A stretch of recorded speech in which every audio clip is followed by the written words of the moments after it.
My name is Bessie Davis. I'm 77 years old. Today is May 3rd, 2008. I'm in Sacramento, California, and I'm with Miss Jan Parsons. I'm just her listening partner. My name is Jeanette Thomas Parsons.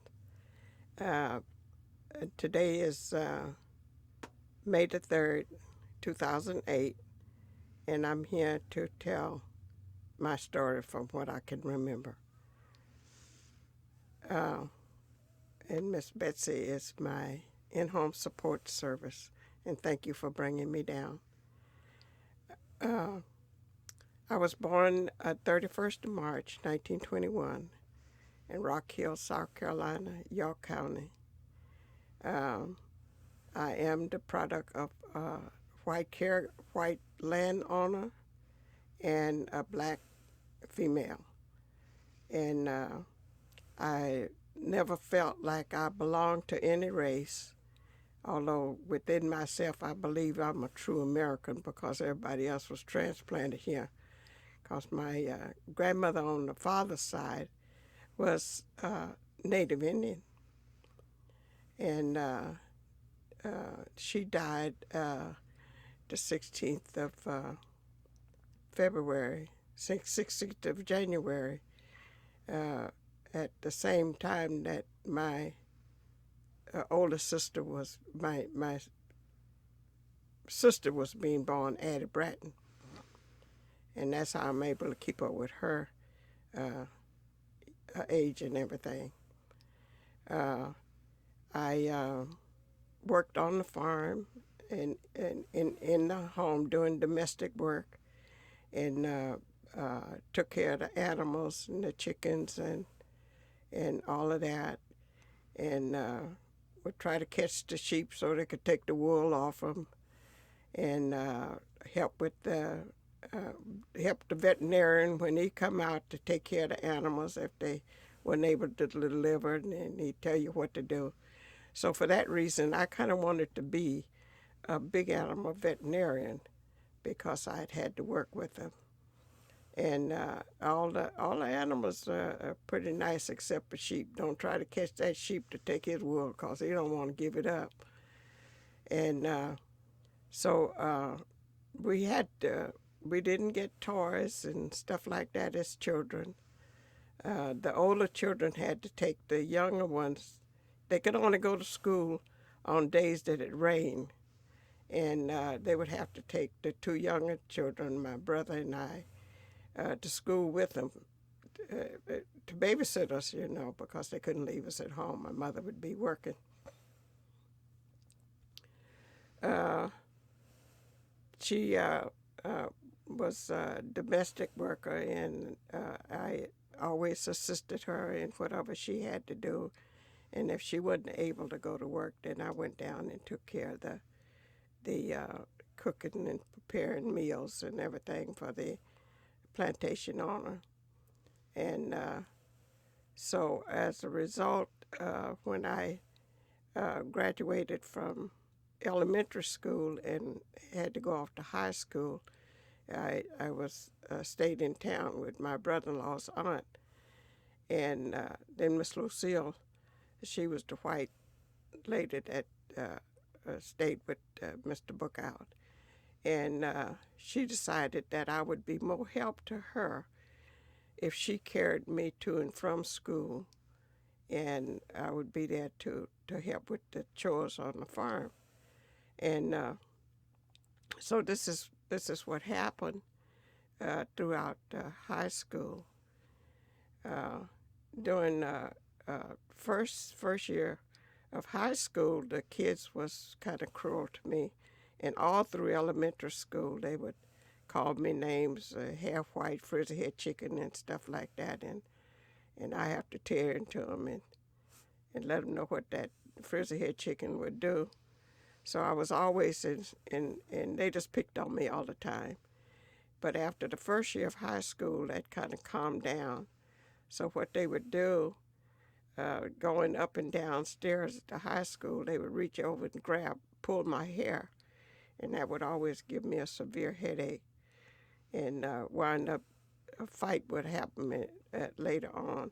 But after the first year of high school, they kind of left me alone. There was always someone there egging on a dumb bully to jump on you, and they never would do it themselves, but they'd egg somebody else on you. And kids was awful cruel, and I had to put a rough time going through school. I didn't have a proper education. I was moved up from kindergarten to the first grade teacher because the kindergarten teacher had too many children, and they moved me up. And I always held that against that teacher for sending me forward. But I had learned a few things going to school with my sisters and brothers, and they felt like that I was capable of going to the first grade rather than staying in kindergarten. And so from that day forward, I never volunteered. My hand would never go up. If they wanted something out of me, they had to ask. And that followed me through life. And I graduated from high school, and from high school, I went on into nurses training since there was no money and improper education to go into veterinary medicine, but that was really my first choice. So I was able to get into a nursing school, and I'd saved my little money from my uniform and books the first year, and I was able to survive on that. And then the cadet nurse corps came along and took over the school, and that was during I think either in the World War II or the Korean conflict, one of them. And so they gave us, for the first year student, they got $10 a month to buy uniforms and stockings and stuff like that, stockings and shoestrings and things like that. And then your third year, you got $15 a month. And from the time, and also we would go from class to on the floor working. So you really worked the whole time. But after cadet nurses took over, they stopped that, and they had to form shifts. And if you was going to class, then they couldn't make you work a full shift on duty. So that really helped. And then after I graduated from nursing, while I was in nursing, I got married, secretly married, and I left nursing for a while and followed my husband. And then when he was transferred overseas, I got lonesome, and I was doing like you do, in-home supportive service and taking care of patients, and I just got a desire to go back to nursing school, so I went back to nursing school and graduated. And by this time, he had finished his overseas tour and came back to the Carolinas. And while he was gone, the polio epidemic started. So I was able to work in the polio unit and until during the polio epidemic. And they finally found out what was creating such a problem. They was taking out patients' tonsils, and then they would get infected with the polio. So I worked in that for a number of years while he was away. Then when he came back, and he got out of the service because they wouldn't transfer him where he wanted to go. So he separated from the service and worked there in Charlotte while I was still working in the polio unit. And he helped to build Sears and Montgomery wards there doing ordinary labor. And then he decided to go back in the service, so he transferred back to California. He transferred to California and re-enlisted at Mather Air Force Base. And so that's how we got to California. California, down south, you kind of know who you are, what people expect of you, and you respect the white because that's what they expect you to do. And there are many good white folks down there, just like many good black folks. And this white lady kind of took me under her wings, and I understood later after I left there that anytime I stayed in town for school functioning and stuff, this policeman would always come and let me know when it was time to go because of school the next day. And I was riding to school with this lady that we worked for, Miss Lucille, and another teacher she would pick up on the way, and two other students. One was in college, Winthrop College, and the other one was in a white high school. I was in the black high school. And so I found out afterwards why he would come and let me know when to go home and make sure that I got to my aunt's house, that the Ku Klux Klans had threatened to kill me because she was hauling me back and forth to school with the white students. And she had told them that they could raise a stake if they wanted, and if they did, she'd make the county pay her the same thing for taking me as they did her. But I didn't find that out until I left. And nor did I find out that any of the white family members had any idea that I was the plantation owner's daughter until he died. And the director, somebody called the director of nurses and told her that to excuse me from the nursing school, somebody would be by to pick me up to bring me to the funeral. I went to the funeral and I sat with the family. And I didn't, and they named all of his children on the way up to the funeral from Columbia, South Carolina, back to Rock Hill. And that's when I found out that they really knew. He had told me, because I had sassed him out, that he was my father. And I said, "You're no father of mine." And he said, "I'm your father. If you don't believe it, you ask your mother." And I just left right out there and went to the field and asked her. And she said, did he tell you that? And I said, "Yeah." She said, "I guess he'd know." And it never was mentioned again to her, about her. I asked my sisters and brothers, and he said, "He's all our father." Well, I tell you, when we got into trouble and he whipped one butt, he whipped the white ones as well as the black ones, because we had to make our toys. My toy was a brick doll, and I would dress that, change that doll clothes, and make different clothes for that brick doll. And pitch horseshoes. I could pitch horseshoes just as good as the boys, because mostly I had boys to play with. All the older sisters had been sent off to work in the white folks' house to take care of their children and their housekeeping. So I was left there with just the younger brothers and everything. And then we made a wagon, and the wagon would turn from the front, stable in the back, and we would ride down this hill. And you're supposed to stop it before it went in the water.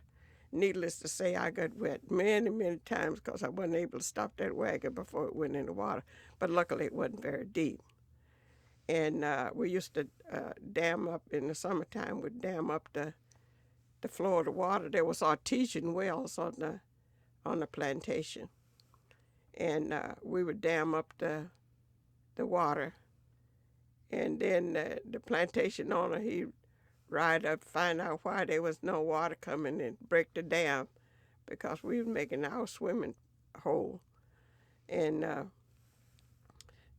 because of the artesian well, and everybody got water from that artesian well.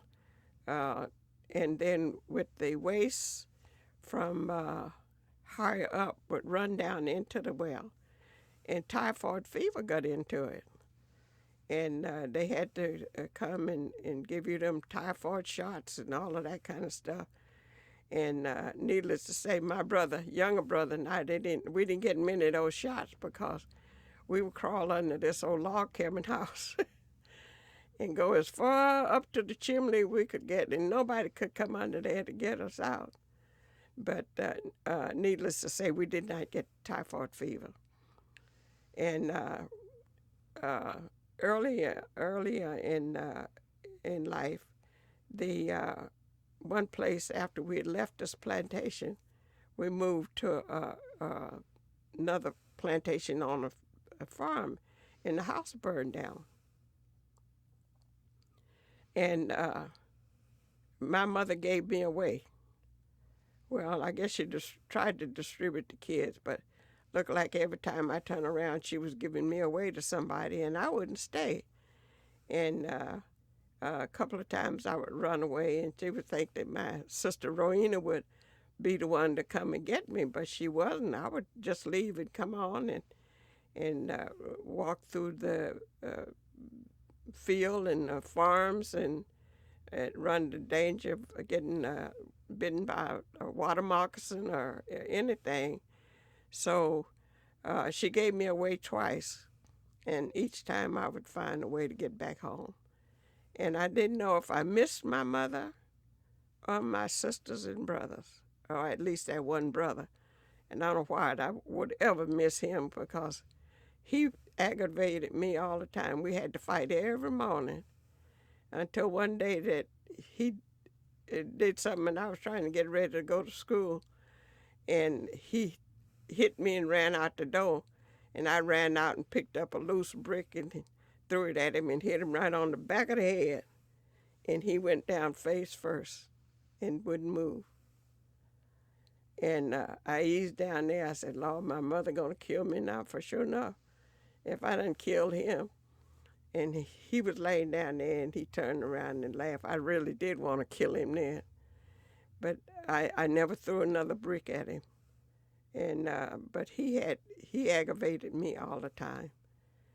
And that's about the beginning and end of my story, except when I came out to California, and after being working for the Red Cross, I understood that I was the first black nurse hired at the Sacramento County Hospital, which was the name at that time is Sacramento Medical Center now. And I had sent in an application before I arrived, and they hired me after I notified them that I was in Sacramento. And but I had been working for the Polio Foundation in the iron lung unit, and that's exactly where they put me to take care of the iron lung patient. And they had one in one room and one in another, and both heads together here.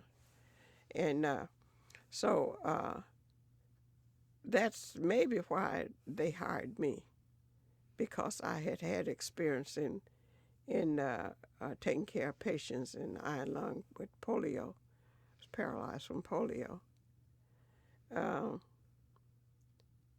Then after I decided that my husband wasn't going to get out of service and he was going to spend the rest of his life in service, I decided to go into service myself, and I signed up to go in. And I went to Mather Air Force Base, and I worked there, and then I went off to flight school in Alabama during the bus strike. And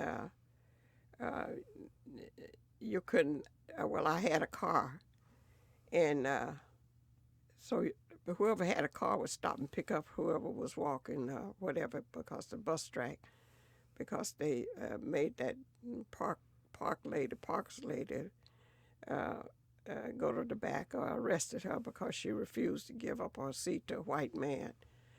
And it was a mess during that time. But before I started out to go down there, I had a friend that worked in ammunition at the base, and I asked him for a gun that I felt like driving down Alabama during this period was kind of dangerous, and it really was. But what he said to me, you only have a gun or want a gun if you're going to kill a man. And if you're not going to kill a man, you don't need a gun. So I didn't take the gun. But I wish many times that I had that gun, because a group of fellas in New Mexico chased me for hours, seemed like, trying to get you to pull off or trying to stop you. But luckily my car was full of gas and I outran them. And that's how I got out of that mess. And another two dangerous encounters that I had was when, a little bit early in life, there was this fella we thought was retarded, and we had to go to this well. Everybody had to go to this well to get water because that's the only water. And he was hiding in the bushes, and when I went to get some water and everything, then he came over and he all he did was just talk to me, and then a few minutes later, somebody else came down to get some water, and he had pulled me over in the bushes and put his hand over my mouth, and say shh, and wouldn't let me talk.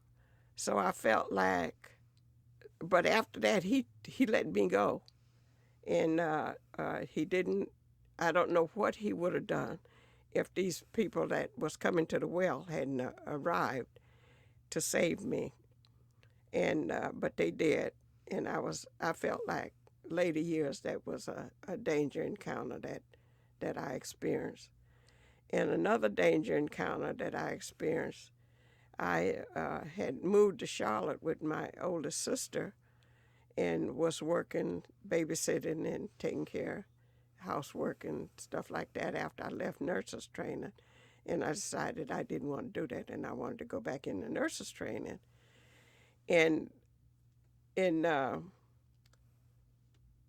meantime, when I got to Rock Hill, there was no one there except this one person was there. And and I asked him about taking me home, which was about 12 miles in the country. And he said he would. Now, he was supposed to have been a relative of mine. And on the way out, he decided he would have his way with me. And I decided that he wasn't going to have his way with me. So he went around, left the car, and went around to the other side to pull me out of the car. And when he did, I jumped out on the driver's side and ran. And we was pretty close to a bridge with water.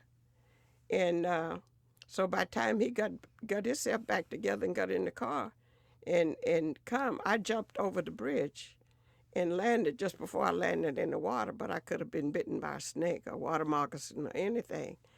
And he rode up and down that road, seemed like for hours. And I stayed down there underneath that bridge. And I know that he felt like that I got killed or something. And then the next morning when daylight came, I walked, which was about 3 or 4 miles, up to the neighbor's house and told them what had happened. And they took me home. And I felt like that was a very dangerous time. That guy left town and nobody have seen or heard from him since that day. And he don't know if I'm living or dead, and I don't know if he's living or dead. And that was my most dangerous encounter. When I was in the service of at Maith Air Force Base, one thing I did there, we had only had four private rooms, and if a baby got sick, the mother and the baby had to have the private room. So I took a 4-bedroom unit and pulled out all the beds and put in cribs and made a 4-bedroom crib that the father could get permission to come and take care of the babies without time being blamed against them, without tying up the rest of the special rooms, and